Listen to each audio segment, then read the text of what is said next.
The next two PSRs, PSR1 and PSR2, both relate to coding standards, but there are two of them for a reason. PSR1 is about making code really readable. So it's kind of a minimum standard. We talk about how the naming should work, what valid syntax should look like. It holds us to the basic requirements needed for the auto-loading PSRs and keeps things pretty simple beyond that.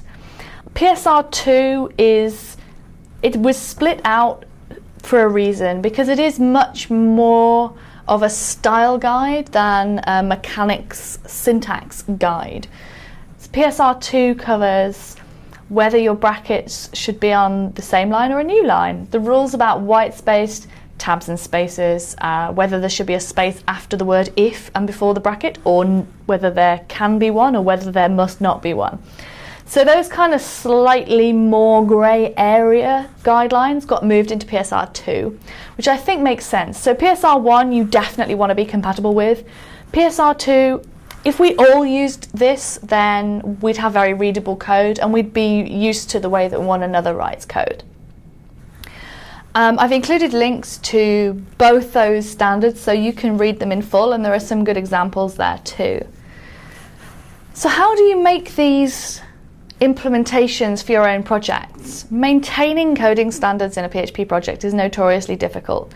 I think things are improving as we move more to having build servers, continuous integration, whether you're using Travis or Jenkins or something else completely.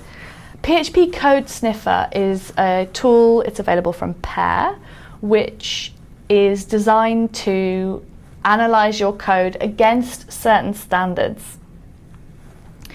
Now, probably the standard version of PHP Code Sniffer that comes with your operating system or your PHP install is new enough, but just double check, because the PSR 1 and 2 standards weren't introduced until 1.4. So just double check that you have a new enough version. And if not, or if you don't already have it bundled, then you can do pair install and then PHP_code sniffer. And that will bring in that library from pair and install the PHP CS on your command line. And then you just specify which standard you want to use. So I have PHP Code Sniffer installed here, and if you use the -I switch, it shows you what standards you have available already. Pair packages notoriously have quite a really strict coding standard, and that's available. Lots of projects have adopted pair as a coding standard, and that's fine. However, what I'm really interested in here is the PSR1 and PSR2 standards and how we can check our own code. All of the continuous integration environments will have ways of looking at the changes in your version control system and telling you whether you've introduced any new violations. To check your code, and this is something I like to do before I commit it, you can use run PHP Code Sniffer from the command line, say which standard you want to use. Let's start with PSR1, and we'll check the article class that you saw in a previous example when I was talking about the beginning of object orientation and the inheritance stuff.